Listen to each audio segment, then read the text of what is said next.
Hello everyone. In today's class, we are going to learn another problem on consignment account, which is very basic, which is not contain more and more adjustments. Let us go through the problem. Mr.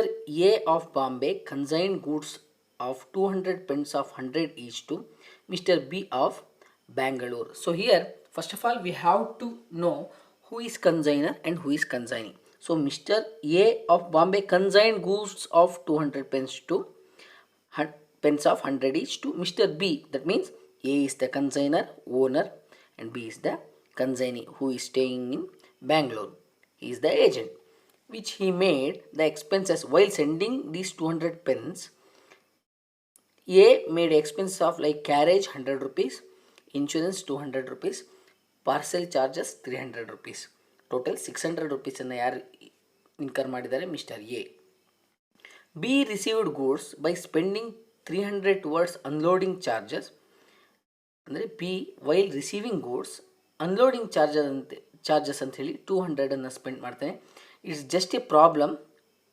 ರಿಯಾಲಿಟಿಗೆ compare ಮಾಡೋಕ್ಕೆ ಹೋಗ್ಬಿಡಿ. ಯಾಕಂದರೆ 200 ಪೆನ್ಸಿಗೆ ಅದೇನು carriage, ಅದೇನು insurance, ಅದೇನು parcel charge, it's just a problem. So ಇಲ್ಲಿ unloading charges ಅಂತ 200, ಏನು 200 ಪೆನ್ನ unloading charges ಏನಪ್ಪ ಅಂತೆಲ್ಲ ಯೋಚನೆ ಮಾಡಿಬಿಡಿ. It's just A example problems. Okay, unloading charges regarding through 300 for receiving the goods from B.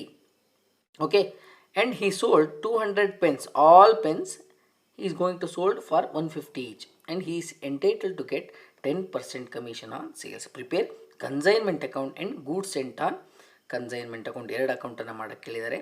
So ನಾವು we will go through the problem step by step. First of all, in the books of consignor ನಾವು ಏನು consignment ಅಕೌಂಟನ್ನು ಮತ್ತು goods sent on consignment ಅಕೌಂಟನ್ನು prepare ಮಾಡ್ತೀವಿ. Consignor is the owner. ನೀವು ತಲೆಯಲ್ಲಿ ಇಟ್ಕೊಂಡಿರಬೇಕು. You should keep in your mind, in the books of consignor we are not suppose to enter the name of consignor. Consignor ಹೆಸರನ್ನ ಬರೀಲಿಕ್ಕಿಲ್ಲ. We can write the name of consign. ನಾವು mister A Bombay consign goods of 200 pens of 100 each. ಯಾರಿಗೆ? B ಕಳಿಸಿದ್ದಾನೆ. To goods sent on consignment. Goods sent on consignment account ಎಷ್ಟು? 200 pen of 100 each. That means 20,000.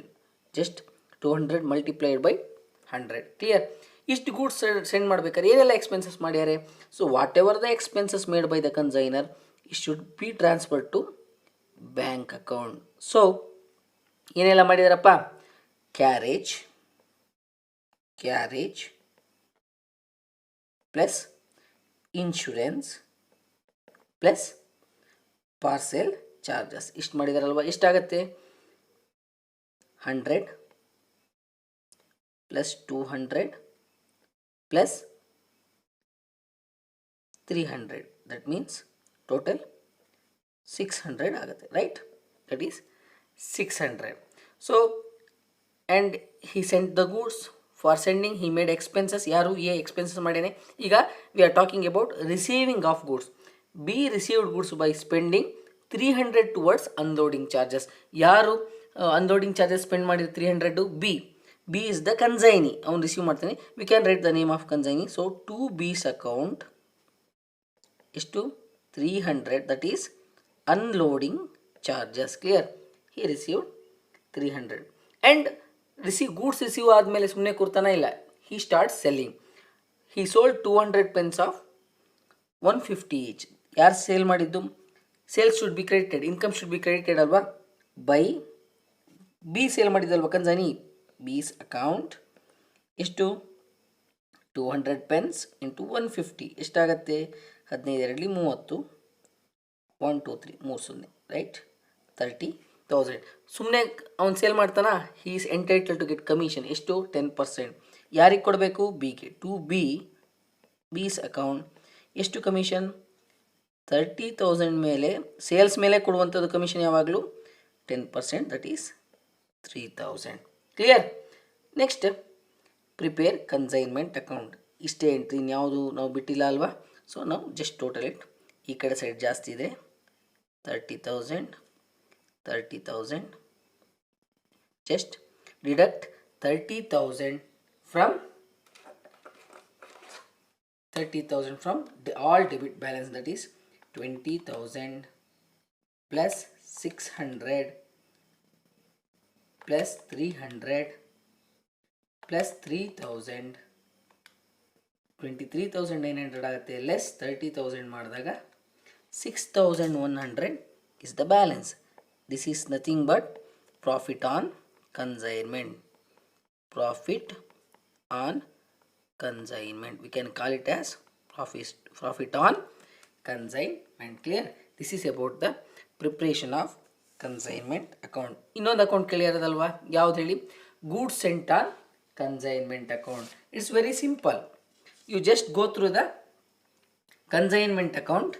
ಎಲ್ಲಿದೆ? 2 goods sent on consignment ಇದೆ ಅಂತಲ್ವಾ. So wise ವರ್ಸ 2 ಇದೇನಾಗುತ್ತೆ? It's by ಯಾವ ಅಕೌಂಟಿಂದ carry ಮಾಡ್ತಾ ಇರೋದು ನಾವು? By consignment account. Consignment account. How much? 20,000. So balance 20,000. So ಈ ಕಡೆ ಏನು ಬರೆಯೋದಪ್ಪ? Of course we have to write 20,000. So ಇದನ್ನೇನು ಮಾಡಿದ್ವಿ ನಾವು? ಬಿ ಏನು ಮಾಡ್ದೆ? ಈ 20,000 ವ್ಯಾಲ್ಯೂ ಗೂಡ್ಸನ್ನು ಏನು ಮಾಡ್ದೆ? B he sold, right? So it's nothing but to trade account. Transfer to trade account. Balance is 20,000. Clear? This is about the goods sent on consignment account. Goods sent on consignment account is the very simple account. So ಇಲ್ಲಿ extra adjustment ಏನು ಬರುತ್ತೆ ಅಂದರೆ, ಅಕಸ್ಮಾತ್ ಗೂಡ್ಸನ್ನು return ಮಾಡಿದರೆ ಇನ್ನೊಂದು entry ಬರುತ್ತೆ. Clear? Loading charges ಅಂತ ಇರುತ್ತೆ. ಫ್ಯೂಚರ್ ಪ್ರಾಬ್ಲಮ್ಸ್ಗಳಲ್ಲಿ ಅದನ್ನು ನೋಡೋಣ, ತುಂಬ ಸಿಂಪಲ್ ಆಗಿರುತ್ತೆ. At present this is enough for today's video. So simple. Consignor A ಆಗಿರ್ತಾನೆ, ಕನ್ಸೈನಿ ಬಿ ಆಗಿರ್ತಾನೆ. ಫಸ್ಟು ಕನ್ಸೈನರ್ ಗೂಡ್ಸನ್ನು ಕಳಿಸ್ತಾನೆ 20,000 ಮೌಲ್ಯದ್ದು. ಸೊ ಕಳಿಸುವಾಗ 600 ರೂಪಾಯಿ 100 ಪ್ಲಸ್ 200 300 ಎಕ್ಸ್ಪೆನ್ಸಸ್ ಮಾಡ್ತಾನೆ. ಸೊ ಅದನ್ನು ಕನ್ಸೈನರ್ ಮಾಡೋದ್ರಿಂದ ಬ್ಯಾಂಕ್ ಅಕೌಂಟಿಗೆ ಟ್ರಾನ್ಸ್ಫರ್ ಮಾಡ್ತೀವಿ. ನೆಕ್ಸ್ಟ್ ರಿಸೀವ್ ಮಾಡುವಾಗ ಬಿ ಅನ್ಲೋಡಿಂಗ್ ಚಾರ್ಜಸ್ 300 ಪೇ ಮಾಡ್ತಾನೆ. ಅನ್ಲೋಡಿಂಗ್ ಚಾರ್ಜಸ್ ಆದ ತಕ್ಷಣ ಅವನು ಏನು ಮಾಡ್ತಾನೆ? He is going to sell 30,000 sale ಮಾಡ್ತಾನೆ. ಅದು ಕಮಿಷನ್ 3,000 ಸಿಗುತ್ತೆ. So ultimately 6,100 profit on consignment ಆಗುತ್ತೆ. So with the help of consignment account, goods sent on consignment ಅಕೌಂಟನ್ನು ಪ್ರಿಪೇರ್ ಮಾಡಿದ್ವಿ. So it's nothing but 2 goods sent on consignment ಇದೆ. By we just getting that amount from the consignment account. So by consignment account and ಆ 20,000 ಅಮೌಂಟನ್ನು sale ಮಾಡಿದ್ರೆ so to trade ಅಕೌಂಟಿಗೆ transfer ಮಾಡ್ತೀವಿ. So ಇಲ್ಲಿ ನೀವು ಕನ್ಫ್ಯೂಸ್ ಆಗಬಾರ್ದು. ಗೂಡ್ಸ್ ಸೆಂಟ್ ಆನ್ ಕನ್ಸೈನ್ಮೆಂಟ್ ಅಂದರೆ ಯಾರು ಕಳಿಸಿರೋದು, ಕನ್ಸೈನರ್ ಕಳಿಸಿ 20,000 ಅದೇ ಅಮೌಂಟ್ ಬರ್ತೀವಿ. ನೀವು ಅನ್ಕೊಬೋದು ಸರ್ ಇಲ್ಲಿ 30,000 ಇದೆ, ಸೊ ಟ್ರೇಡ್ ಅಂದರೆ ಸೇಲ್ 30,000 ಬರೀಬೇಕಲ್ಲ. ಅಲ್ಲ, we are preparing goods sent on consignment. ಎಷ್ಟು ಕಳಿಸಿದ್ದಾರೆ? 20,000. ಏನಕ್ಕೆ ಕಳಿಸಿದ್ದಾರೆ? ಮಾರಾಟ ಮಾಡಲಿಕ್ಕೆ to trade account. Clear? This is about the problem. Thank you.